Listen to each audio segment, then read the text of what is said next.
হযরতে দাউদ আলাইহিস সালাম ইয়াসিন সূরা তেলাওয়াত করবেন, এমন সুমধুর কণ্ঠ দিয়া হযরতে দাউদ পয়গম্বর ইয়াসিন সূরা তেলাওয়াত করবে, এত ভালো লাগবে, এত মজা লাগবে।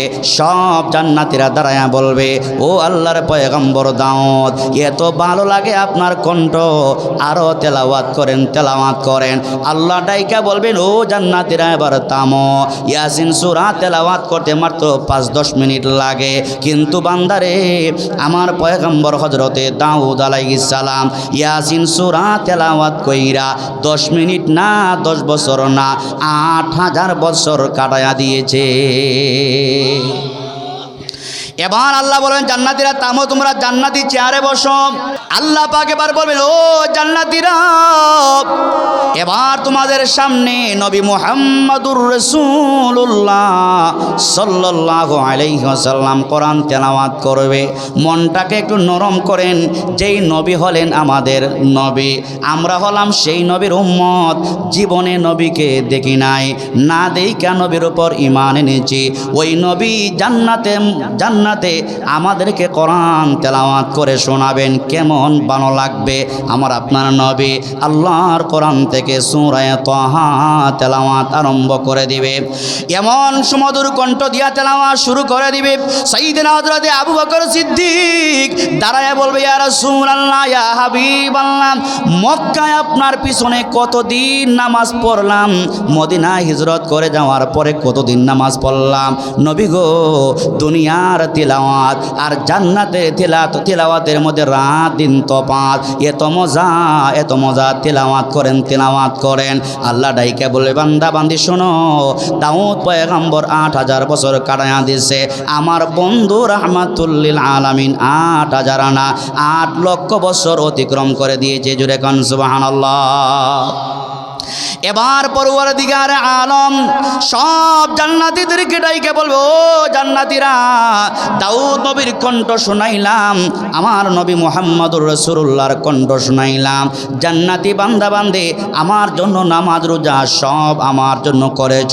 এই মুহূর্তে আমি রব তোমাদেরকে কোরআন তেলাওয়াত করে শোনাবো।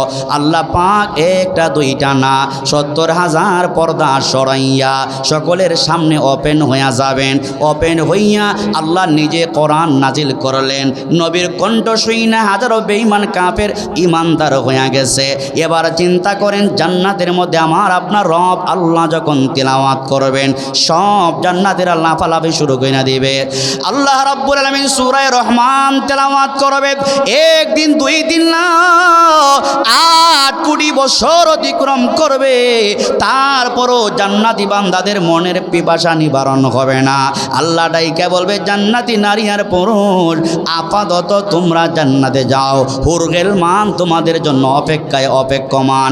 আমি আল্লাহ 8 কোটি বছর অতিক্রম কইরা দিলাম। এই জন্যে রব্বুল আলামিন বলেন, বান্দা, ঈমান যদি তুমি আনতে পারো, 2 নাম্বার আমলে সালেহা যদি করতে পারো, বান্দা তোমাকে সর্বোচ্চ জান্নাতুল ফিরদাউস দিব। জোরে জোরে কান সুবহানাল্লাহ। ঈমানের দাম সবচেয়ে বেশি। একটা উদাহরণ আপনাদের সামনে তুলে ধরবো, কষ্ট লাগে আপনাদের? ঈমানের দাম যে বেশি, জীবনের চাইতে ঈমানের দাম বেশি, এটা সাহাবায়ে কেরাম ইতিহাস রচনা করে গেছেন। ইতিহাসের পাতায় ঈমানদার সাহাবায়ে কেরামদের নাম স্বর্ণাক্ষরে লেখা আছে না নাই? চিল্লায় বলেন, ঈমানদারদের নাম স্বর্ণাক্ষরে ইতিহাসের পাতায় আছে না নাই? একটা উদাহরণ আপনাদের সামনে দেই। রাসূল পাক সাল্লাল্লাহু আলাইহি ওয়াসাল্লামের ইন্তেকালের পরে, খলিফাতুল মুসলিমিন আবু বকর সিদ্দিকের ইন্তেকালের পরে ইসলামের দ্বিতীয় খলিফা হলেন হযরতে ওমর ইবনুল খাত্তাব রাদিয়াল্লাহু আনহু। হযরতে ওমর ফারুক যখন খলিফাতুল মুসলিমিন হলেন, ওনার শাসন আমলে প্রায় 17 থেকে 18 জন তরতাজা যুবক সাহাবীকে, তখন সময়ের সুপার পাওয়ার সবচাইতে প্রভাবশালী বাদশা ছিল রোম সম্রাট। ওই রোম সম্রাটের সীমান্ত এলাকা পাহারা দেওয়ার জন্যে হযরত ওমর ফারুক 18 জন তরতাজা যুবক সাহাবীকে সীমান্তে পাঠালেন। কথা কি ক্লিয়ার বুঝতেছেন? আমাদের দেশের বাংলাদেশে বর্ডার গার্ড আছে না নাই? জোরে বলেন আছে না নাই? তো 18 জন তরতাজা যুবককে সীমান্তে পাঠালেন, তারা যেন সীমান্ত পাহারা দেয়। হযরত ওমর ফারুক বলে দিলেন, প্রয়োজন যদি হয় ঈমান রক্ষার প্রশ্নে, প্রয়োজন যদি হয় জীবনকে 1000 বার কুরবান করে দিবা, তারপরেও বাতিলদের সামনে মাথা নত করবা না, ঈমান ছাড়তে পারবা না। যেই কথা সেই কাজ। 18 জন যুবককে সীমান্ত এলাকায় পাঠিয়ে দেওয়ার পরে 18 জন যুবক রাত্রে দিনে পাহারা দিচ্ছেন। হঠাৎ করে রোম সম্রাট সুপার পাওয়ার বাদশা যখন জানতে পারল 18 জন তরতাজা যুবক সীমান্তে পাহারা দিচ্ছেন, বাদশাহ তার চৌকস বাহিনী পাঠিয়ে, সেনাবাহিনী পাঠিয়ে এই 18 জন যুবক সাহাবীকে ধরে বাদশাহ রাজ দরবারে নিয়ে যায়। বাদশাহ বলে দিয়েছে 18 জন যুবককে ধরে তোমরা মারবা না, সুস্থ অবস্থায় আমার সামনে তোমরা হাজির করবে, আমি বাদশাহ সাহাবীদের ঈমান পরীক্ষা করব। সুবহানাল্লাহ কইবেন না? আওয়াজ করে বলেন আল্লাহু আকবার। রোম সম্রাট সাহাবীদের কি পরীক্ষা করবে? জোরে বলেন, কি পরীক্ষা করবে? আমরা যদি অসুস্থ হই, জ্বর যদি হয়, জ্বর মাপার মেশিন আছে, জোরে কোন আছে না নাই? প্রেশার মাপার মেশিন আছে, ডায়াবেটিস মাপার মেশিনও আছে, সব কিছু মাপার মেশিনও আছে, ঈমান মাপারও মেশিন আছে না নাই? রোম সম্রাট তার সেনাবাহিনী পাঠিয়ে বলল, সাহাবীদেরকে তোমরা বন্দি করে মারবা না, সুস্থ অবস্থায় আমার রাজ দরবারে হাজির করবে, আমি বাদশাহ তাদের ঈমান পরীক্ষা করতে চাই, তারা কি জীবনকে বেশি মায়া করে না ঈমানকে বেশি মায়া করে, ওই বিষয়টা আমি তাদেরকে পরীক্ষা করতে চাই। ওই ইমানদার বানা 18 জন যুবক সাহাবীকে ধরে বাদশাহ রাজ দরবারে নিয়ে যাওয়া হলো। এবার বাদশাহ তাদের দিকে তাকিয়ে বলতেছে, তোমাদের মধ্যে লিডারকে, সভাপতিকে? একজন সাহাবী বললেন, ওই যে সুন্দর চেহারাওয়ালা একজন যুবক দেখা যায়, আব্দুল্লাহ ইবনে হুযাফা, উনি হলেন আমাদের 18 জন যুবক সাহাবায়ে কেরামদের মধ্যে উনি হলেন আমাদের লিডার, উনি হলেন আমাদের সেনাপতি। সুবহানাল্লাহ, উনি হলেন আমাদের সেনাপতি। রোম সম্রাট বলতেছে, ও আব্দুল্লাহ ইবনে হুযাফা, তোমাদের সকলের চেহারার দিকে তাকিয়ে অনুমান করতে পারলাম তোমরা কেউ বিয়ে শাদী করো নাই। দুনিয়াতে অনেক আশা আকাঙ্ক্ষা ভরসা তোমাদের বাকি আছে, তোমরা কি সত্যি সব আশাগুলা পূর্ণ করতে চাও? যদি পূর্ণ করতে চাও ঈমান ছেড়ে দাও, ঈমান ছেড়ে দিলে তোমাদেরকে মুক্ত করা হবে, আর ঈমান ছাড়তে না পারলে তোমাদেরকে ফাঁসিতে ঝোলানো হবে। যে ঈমান যদি না ছাড়ো তোমাদের সবাইকে ফাঁসিতে ঝুলানো হবে, শহীদ করা হবে। দুইটা রাস্তা, হয় ঈমান ছাড়বা, না হয় তোমরা জীবন দিবা, কোনটা করবা? আব্দুল্লাহ ইবনে হুযাফা হুঙ্কার ছেড়ে বললেন, ও রোম সম্রাট, নবী মুহাম্মদুর রাসূলুল্লাহর হাতে কালিমা পড়ে মুসলমান হয়েছে। নবী দুনিয়াতে নাই, সিদ্দিক আকবর দুনিয়ায় নাই, 1000 বার আমাদেরকে শহীদ করতে পারেন, আল্লাহর কসম একটা মুহূর্তের জন্য আল্লাহ এবং তার রাসূলকে ভুলে যাব না। আল্লাহু আকবার জুড়ে বলেন। বাদশা তখন মনে মনে ভাবতেছে, এই কথায় তো তাদের মন গলবে না, ভয় ঢুকবে না। বাদশাহ তখন আব্দুল্লাহ ইবনে হুযাফাকে বলতেছে, সুন্দর বড় একটা অফার দিল। অফারটা হলো, বাদশাহ বলতেছে, আব্দুল্লাহ ইবনে হুযাফা, আমার ঘরে সুন্দরী রূপসী একটা মাইয়া আছে, যদি তুমি রাজি হও আমার সেই সুন্দরী রূপসী মাইয়াকে তোমার কাছে বিবাহের বন্ধনে আবদ্ধ করে দিব, আর আমি রোম সম্রাটের অর্ধেক রাজত্ব তোমাকে দিয়ে দেব। দুনিয়ার অফার। আব্দুল্লাহ ইবনে হুযাফা বললেন, রোম সম্রাট, আপনার সুন্দরী রূপসী মাইয়াকে বিবাহ করে ঈমান বিক্রি করতে চাই না। ও রোম সম্রাট, শুধু অর্ধেক রাজত্ব না, গোটা দুনিয়ার মালিকও যদি বানায়া দেন, রবের কসম একটা মুহূর্তের জন্য আমরা ঈমান বিক্রি করব না। এবার রোম সম্রাট পাওয়ারফুল, সুপ্রিম পাওয়ার, রোম সম্রাটের বাদশাহ সুন্দর একটা রুম সাজিয়ে গুছিয়ে সুন্দরী রূপসী মাইয়াদেরকে রুমের ভিতরে, কামরার ভিতরে ঢুকিয়ে দিল। সংক্ষেপে বলতেছি, সামনে অনেক জরুরি কথা আছে। সুন্দরী রূপসী মাইয়াদেরকে রুমের ভিতরে, কামরার ভিতরে ঢুকিয়ে বলতেছে, তোমরা যদি ওই রুমের ভিতরে যাইয়া সাহাবায়ে কেরামদেরকে রুমের ভিতরে ঢুকিয়ে দেওয়া হবে, আর তোমরা সারা রাত ওই সাহাবেদের সামনে তোমরা উলঙ্গ হইয়া নাচানাচি করবে, নাচ গান করবে, তোমাদের উলঙ্গ দেহ দেইকা তাদের ঈমান দুর্বল হতে পারে কি পারে না? আওয়াজ করে কোন পারে কি পারে না? তোমরা যদি সুন্দর করে নাচানাচি করো, তোমাদের দিকে তাকালে আস্তে আস্তে করে তাদের ঈমান দুর্বল হয়ে পড়বে, এমনিতেই তারা ঈমান ছাড়তে বাধ্য হবে। যদি তোমরা তাদের চরিত্র দুর্বল করতে পারো, ঈমান যদি দুর্বল করতে পারো, আমি রোম সম্রাটের পক্ষ থেকে তোমাদের জন্য বড় ধরনের হাদিয়া আছে। জুড়ে খন নাউজুবিল্লাহ। সুন্দরী রূপসী মাইয়াদেরকে কামরায় ঢুকিয়ে দেওয়া হলো। আব্দুল্লাহ ইবনে হুযাফা সহ 17 জন তরতাজা টকবকে যুবককে কামরায় ঢুকিয়ে দিয়ে দরজা বন্ধ করে দেওয়া হলো। আব্দুল্লাহ ইবনে হুযাফার ঈমানটা কত মজবুত, সাহাবায়ে কেরামদের ঈমান কত মজবুত। আব্দুল্লাহ ইবনে হুযাফা দেখলেন অবস্থা ভালো না, পরিবেশ পরিস্থিতি ভালো না, যে কোনো মুহূর্তে ঈমানকে ধরে রাখতে হবে, মুনাফিক হওয়া যাবে না, চরিত্র নষ্ট করা যাবে না, ঈমান বিক্রি করা যাবে না। আব্দুল্লাহ ইবনে হুযাফা ওই সাহাবীদেরকে ডাইকে বললেন, ও সাহাবীরা শোনো, আল্লাহ নবী দুনিয়াতে নাই, কিয়ামতের ময়দানে মুসিবতের সামনে মুসিবতের সময়ে আল্লাহর নবীর হাতে আমরা হাউজে কাউসারের পানি পান করতে হবে, আমাদেরও করতে হবে। জোরে কোন ঠিক কিনা? সুতরাং এই দুনিয়াটা হলো ক্ষণস্থায়ী, এই দুনিয়ায় আমরা চিরদিন থাকার জন্য আসি নাই। ও নবীর সাহাবীরা, সাবধান সাবধান, ঈমান বিক্রি করা যাবে না, চরিত্র দুর্বল করা যাবে না। চলো সবাই আমরা নামাজে দাঁড়িয়ে যাই, চলো আমরা নামাজে দাঁড়িয়ে যাই, আমাদের নামাজও পড়া হয়ে যাবে, আমাদের ঈমানের এবং চরিত্রেরও হেফাজত হয়ে যাবে। আব্দুল্লাহ ইবনে হুযাফা সাহাবীদেরকে নিয়ে নামাজে দাঁড়িয়ে গেলেন। ও ঈমানদার ভাইরা, কেমন নামাজ পড়লেন? এই 18 জন তরতাজা যুবক যখন নামাজে দাঁড়িয়ে গেলেন, এত চমৎকার খুশু হুজুর সাথে আল্লাযীনা হুম ফি সালাতিহিম খাশিউন, এমন খুশু হুজুর সাথে নামাজ তারা পড়লেন। সারা রাত ওই সুন্দরী রূপসী মাইয়াগুলা তাদের সামনে নাচানাচি করলো। একটা মুহূর্তের জন্য নবীর একজন সাহাবী চক্ষু মেলে তাদের দিকে তাকায় না।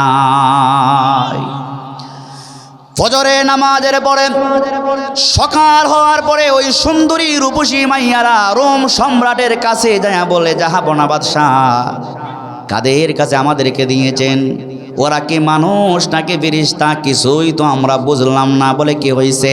সারা রাত তাদের সামনে নাচানাচি করলাম, একটা মুহূর্তের জন্য তারা তো আমাদের দিকে তাকাইল না। বাদশাহ তখন বুঝতে পারলে তো সহজে ঈমান ছাড়বে না। বাদশাহ তখন এই 18 জন যুবককে একটা মাঠের সামনে এনে বড় একটা পাতিল, তো আর বুঝেন, বড় একটা পাতিল তাদের সামনে হাজির করলো। পাতিলের মধ্যে তেল ঢেলে দিল, আর ওই পাতিলের নিচে আগুন ধরায়া জাল দিতে দিতে দিতে দিতে তেলকে উত্তপ্ত গরম করার পরে 18 জন তরতাজা যুবকের মাঝখান থেকে সুন্দর নুরানি চেহারাওয়ালা একজন যুবককে ওই উত্তপ্ত গরম তেলের মধ্যে ঢেলে দেওয়া হলো। ডালতে দেরি হয়েছে, ঢেলে দিতে দেরি হয়েছে, নবীর ওই টকবকে সাহাবী শহীদ হইতে বিন্দু মাত্র দেরি হয় নাই। যেই মাত্র আব্দুল্লাহ ইবনে হুযাফার সামনে নবীর একজন সাহাবী ছটফট করে উনি শহীদ হয়ে গেলেন, শাহাদতের পেয়ালা পান করে নিলেন। আব্দুল্লাহ ইবনে হুযাফা তখন কাঁদতে শুরু করলেন। যেই মাত্র উনি কাঁদতে শুরু করলেন, রোম সম্রাট ডাইকে বলে, ও আব্দুল্লাহ ইবনে হুযাফা, বুঝতে পেরেছি তোমার ভিতরে মৃত্যুর ভয় ঢুকেছে, মরণের ভয় ঢুকছে, এই কারণেই তো তুমি কাঁদতেছ। আর কাঁদতে হবে না, আর কাঁদতে হবে না, ঈমান ছেড়ে দাও, তোমাদেরকে মুক্ত করে দেয়। আব্দুল্লাহ ইবনে হুযাফা বলেন, ও রোম সম্রাট শোনেন, আমি আব্দুল্লাহ ইবনে হুযাফা ঈমানদার যারা, মুমিন যারা, তারা মৃত্যুকে ভয় পায় না, কারণ দুনিয়াতে আসছি একবার, যাওয়া তো অবশ্যই লাগবে। মরণকে আমরা ভয় পাই না, কাঁদি তো আমি এই জন্যে, একসাথে আমরা সীমান্ত পাহারা দেওয়ার জন্যে আসছিলাম। ও রোম সম্রাট, আমার চোখের সামনে আল্লাহর নবীর ওই সাহাবীকে উত্তপ্ত তেলের মধ্যে যখন ঢেলে দিয়েছেন, আমার ওই চামড়ার চোখ দিয়া না, অন্তরের চক্ষু দিয়া তাকায়া দেখি নবীর এই সাহাবী শাহাদত বরণ করতে দেরি হয়েছে, রবের জান্নাতের মেহমান হতে বিন্দু মাত্র দেরি হয় নাই। আমি তো কাঁদি এই জন্যে, একসাথে আমরা আসছিলাম, ওই সাহাবীকে তেলে ডাইলা শহীদ না কইরা আমি আব্দুল্লাহ ইবনে হুযাফাকে যদি তেলে ডাইলা শহীদ করে দিতে, নবীর ওই সাহাবীর আগে আমি আব্দুল্লাহ ইবনে হুযাফা জান্নাতের মেহমান হয়ে যাইতাম। ওই আফসোসের জন্যই তো আমি আজকে কাঁদি। এই জন্যে রব্বুল আলামিন বলেন, ইন্নাল্লাযীনা আমানু, ও দুনিয়ার মানুষ শোনো, এক নাম্বার গুণ তোমাদের লাগবে, তোমাদের ঈমান নামক সম্পদ লাগবে। ও আমিলুস সালিহাত, দুই নাম্বার লাগবে আমলে সালেহা। বান্দারে, ঈমান আর আমল যদি তোমাদের থাকে, আমি আল্লাহ তোমাদেরকে এমন একটা জান্নাতের মালিক বানায়া দিব, যেই জান্নাতের নাম হবে জান্নাতুল ফিরদাউস। জোরে কান সুবহানাল্লাহ। তাহলে আমার ইমানদার ভাইয়েরা, আমরা ঈমানের কারণে, আমলের কারণে রব্বুল আলামিনের কাছ থেকে জান্নাতুল ফিরদাউস আমরা চাই কি চাই না? আরো জোরে কোন আমরা জান্নাতুল ফিরদাউস আমরা চাই কি চাই না? কারা কারা চাই আল্লাহকে হাত উঁচু করে দেখান। নারায়ে তাকবীর। আরো জোরে মহব্বতে নারায়ে তাকবীর। মারকাজুল উলুম ইসলামিয়া মাদ্রাসা, হাত নামান। আমরা যদি জান্নাতুল ফিরদাউস চাই, তাহলে ঈমান তো আমাদের আছে। বলুন তো দেখি, নেক আমলের দরকার আছে না নাই? আরো জোরে কোন দরকার আছে না নাই? আমি খুব সংক্ষেপে আরেকটু বলে আমার আলোচনার গুছিয়ে নেওয়ার চেষ্টা করব। জান্নাতুল ফিরদাউসে আমরা যদি যাইতে পারি, অর্থাৎ জান্নাতে যদি আমরা যাইতে পারি, আপনাদের এই মাদ্রাসা যে কোরআনের তালিম হয়, যে কোরআনের শিক্ষা হয়, ওই কোরআন নাজিল করেছেন যেই রব, জান্নাতে গেলে পরে ওই রবের কণ্ঠে কোরআন আমরা শুনতে পারবো। জোরে কান সুবহানাল্লাহ। তাহলে আমার ভাইয়েরা, সর্বশেষ কথা, আমরা যদি জান্নাতুল ফিরদাউসে যাইতে চাই, রব্বুল আলামিনের কণ্ঠে আল্লাহর কোরআন যদি আমরা শুনতে চাই, নামাজ পড়ি রবের জন্যে, হজ করি রবের জন্যে, ভালো আমল সবগুলা করি একমাত্র রব্বুল আলামিনের জন্যে। জোরে কোন ঠিক কিনা? কিন্তু আমি জান্নাতে গেলাম, আমার আসল মালিককে যদি না দেখে জান্নাত পাইয়াও আমার জানে আমি শান্তি পাইব না। জোরে কোন ঠিক কিনা? আমরা সবাই জান্নাতে যাইতে চাই, জান্নাতের ভিতরে যাইয়া আল্লাহ পাকের কণ্ঠে আমরা কোরআন তেলাওয়াত শুনতে চাই কি চাই না? আমার ভাইয়েরা, আল্লাহর নবী বলেন, খুব সংক্ষেপ করে বলতেছি, আল্লাহর হাবিব বলেন, সব জান্নাতীরা জান্নাতে যাবার পরে, জাহান্নামীরা জাহান্নামে যাবার পরে ফেরেশতার পক্ষ থেকে এলান করা হবে। আজকের মাহফিল যখন আয়োজন করেছেন, মাইকিং করছেন কিনা? করছেন না? মাইকিং করছেন, অমুক বক্তা প্রধান মেহমান হিসাবে আসবেন, সভাপতি হবে অমুক, এমপি সাহেব আসবে, মেম্বার সাহেব আসবে, আপনারাও আসবেন। মাইকিং করে আপনাদেরকে দাওয়াত দেওয়া হয়েছে। ঠিক তেমনিভাবে আপনারা যখন জান্নাতে যাবেন, দুনিয়ার সব মুমিনরা যখন জান্নাতে ঢুকবে, জান্নাতে প্রবেশ করার পরে এলান হবে, মাইকিং করা হবে, ও ঢাকার জান্নাতীরা, ও সিলেটের জান্নাতীরা, দুনিয়ায় থাইকা ওয়াজ মাহফিলে যাইয়া আল্লাহর কোরআন তোমরা পইরা যেই পরিমাণ জান্নাতের নাজ ও নিয়ামতের কথা তোমরা শুনেছিলে, ওই জান্নাতের নিয়ামত তোমরা আজকে জান্নাতে পাইছো কি পাইছো না? এক বাক্যে সবাই জান্নাতীরা বলবেন, ও পরওয়ারদিগার, আপনি কোরআনে কারিমে যেই জান্নাতের নিয়ামত সমূহের কথা ঘোষণা করেছিলেন, উলামায়ে কেরামদের জবান থেকে যেই জান্নাতের ওয়াদা আমরা শুনেছিলাম, এর চাইতে হাজারো কোটি গুণে বেশি নিয়ামত আমরা পেয়েছি। জুরে কান সুবহানাল্লাহ। কিন্তু আমার ভাইয়েরা, ওই মুহূর্তেও নবী রাসূল যারা, উলামায়ে কেরাম যারা, তারা তো আসল ঘটনা জানেন। ওনারা বলবে, পরওয়ারদিগার, জান্নাতের সব নিয়ামত পাইছি ঠিকই, কিন্তু আপনি মালিক আল্লাহ রাব্বুল আলামিনকে আমরা এখনো দেখতে পাই নাই। জুরে কান সুবহানাল্লাহ। কাকে? আল্লাহ আপনাকে এখন আমরা দেখতে পাই নাই, আমরা আল্লাহকে দেখতে চাই কি চাই না? ও পরওয়ারদিগার রব, আপনাকে আমরা দেখতে চাই। সংক্ষেপ কথা, আল্লাহ পাক আমরা যখন বলবো রব আপনাকে আমরা দেখতে চাই, পরওয়ারদিগার বলবে, ও জান্নাতীরা থামো, আমি রবকে তোমরা দেখবা, একটা সুন্দর ব্যবস্থা করে, যেমন আজকের মাহফিলটা সুন্দর করে আপনারা সাজাইছেন, কর্তৃপক্ষ সুন্দর করে আপনারা সাজাইছেন, রব্বুল আলামিন এমন সুন্দর না, এর চাইতে হাজারো কোটি গুণে বড়। হাদিসের মধ্যে আসছে ময়দানে মসজিদ নামক একটা মাঠে সুন্দর করে সাজায়া গুছায়া সব জান্নাতীদেরকে ডাইকা আল্লাহ পাক জমা করবেন। আর ওই জান্নাতীদের সামনে মহান আল্লাহ পাক কোরআন তেলাওয়াত করে আমাদেরকে শোনায়া দিবেন। জোরে কোন সুবহানাল্লাহ। কে শোনাবেন? আওয়াজ করে বলেন, কে শোনাবে? প্রধান মেহমান আগে বয়ান করে না পরে? আসতে না, জোরে কোন। প্রধান মেহমান পরে বয়ান করে, আগে বিশেষ বা এর চাইতে নিচে যারা বয়ান করে। আমরা যারা ঢাকার আছি, সিলেটের আছি, আমরা সবাই জান্নাতে আছি। কোথায় আছি? অল্প সময়ের জন্য মানেন, কোথায় আছি আমরা? আমরা জান্নাতে আছি। ওই জান্নাতি থাকা অবস্থায় আল্লাহ পাক রব্বুল আলামিন সর্বপ্রথম হযরতে দাউদ নবীকে ডাকবেন। কাকে? দাউদ নবীকে ডাকবেন। ও পয়গম্বর দাউদ, আপনাকে আমি আল্লাহ যেই কণ্ঠ দিয়েছিলাম, আপনার সেই কণ্ঠ দিয়ে আপনি সূরা ইয়াসিন তেলাওয়াত করেন। আওয়াজ করে বলেন, আল্লাহর কোরআনে সূরা ইয়াসিন নামে একটা সূরা আছে না নাই? হযরতে দাউদ আলাইহিস সালাম ইয়াসিন সূরা তেলাওয়াত করবেন। এমন সমুদ্র কণ্ঠ দিয়া হযরতে দাউদ পয়গম্বর ইয়াসিন সূরা তেলাওয়াত করবে, এত ভালো লাগবে, এত মজা লাগবে। সব জান্নাতীরা দাঁড়ায়া বলবে, ও আল্লাহর পয়গম্বর দাউদ, এত ভালো লাগে আপনার কণ্ঠ, আরো তেলাওয়াত করেন, তেলাওয়াত করেন। আল্লাহ ডাইকা বলবেন, ও জান্নাতীরা এবার থামো। ইয়াসিন সূরা তেলাওয়াত করতে মাত্র 5-10 মিনিট লাগে, কিন্তু বান্দারে আমার পয়গম্বর হযরতে দাউদ আলাইহিস সালাম ইয়াসিন সূরা তেলাওয়াত কইরা 10 মিনিট না, 10 বছর না, 8000 বছর কাটায়া দিয়েছে। এবার আল্লাহ বলেন, জান্নাতীরা থামো, তোমরা জান্নাতি চেয়ারে বসো। বিরক্ত হইতেছেন?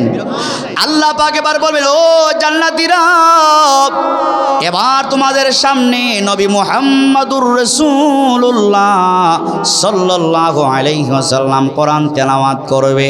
মনটাকে একটু নরম করেন। যেই নবী হলেন আমাদের নবী, আমরা হলাম সেই নবীর উম্মত। জীবনে নবীকে দেখি নাই, না দেইখা নবীর উপর ঈমান এনেছি।